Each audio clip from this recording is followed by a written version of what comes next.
Steve Harmison அப்படின்னு ஒரு இங்கிலாந்து டால் fast bowler ஞாபகம் இருக்கா உங்களுக்கு? எஸ், அவர் வந்து பாத்தீங்கன்னா 2 வின்னிங் ஆஷஸ் டீம்ல இருந்திருக்காரு இங்கிலாந்துக்கு. முக்கியமா 2005 ஆஷஸ் ஹோம்ல வந்து வின் பண்ணாங்க இங்கிலாந்து. சூப்பர் சீரிஸ் அவங்களுக்கு அதுல ஒரு இம்பார்ட்டன்ட் பார்ட் பிளே பண்ணாரு. அவரோட ஹோம் கண்டிஷன்ஸ்ல நல்லா போட்டு விக்கெட்ஸ் எடுப்பாருங்க. டீசன்ட் பவுலர், லெஜெண்டரிலாம் ஒன்றும் கிடையாது.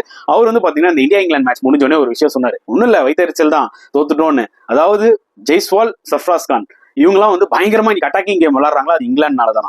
ஏன்னா இங்கிலாந்து வந்து அந்த பேஸ் பால்ன்ற கான்செப்ட் கொண்டு வந்தாங்களா, அதுக்காக தான் வந்து இவங்க வந்து பாத்தீங்கன்னா அவங்க கேமை சேஞ்ச் பண்ணி விளாண்டாங்களாம். அதுக்கப்புறம் தர்மசேனா ஒரு அம்பையரிங் பத்தி குறை சொல்றாரு.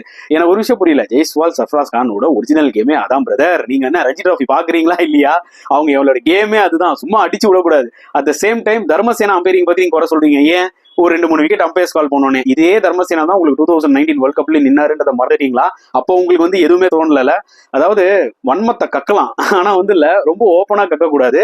இதுதான் வந்து என்னோட ஒரு பாயிண்ட் ஆஃப் வியூ. உங்களோட கருத்துக்களை தாராளமா கமெண்ட் செக்ஷன்ல போடுங்க.